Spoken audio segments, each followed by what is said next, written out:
Само во последнава деценија штетата од пожарите во Македонија е проценета на околу 130 милиони евра.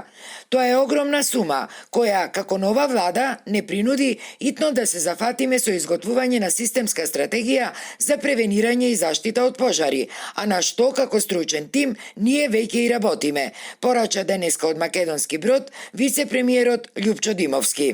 Ова е сериозен, долг процес, не е тоа работа за еден месец да се постави на системот како што треба.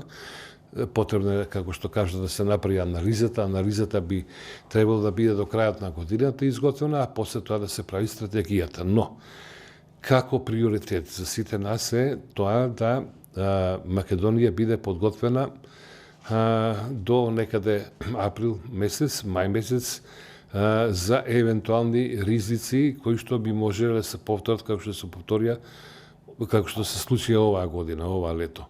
Но освен на државно ниво, итно треба да се действува и на локално, односно и општините да се изготват програми за поефикасно справување со ваквите непогоди.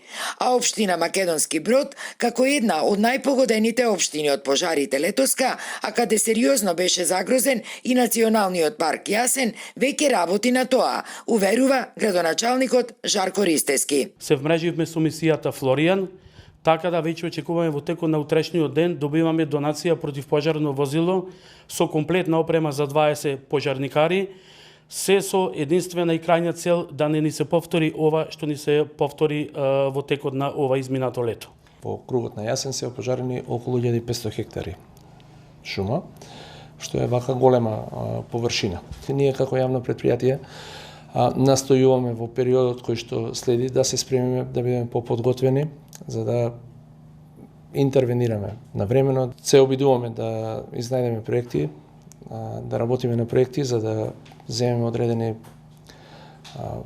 средства кои што би ни помогнале во периодот кој што следи.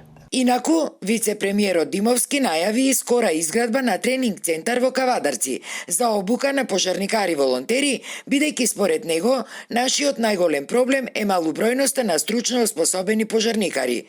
Обуките би требало да ги вршат странски инструктори, вели Димовски.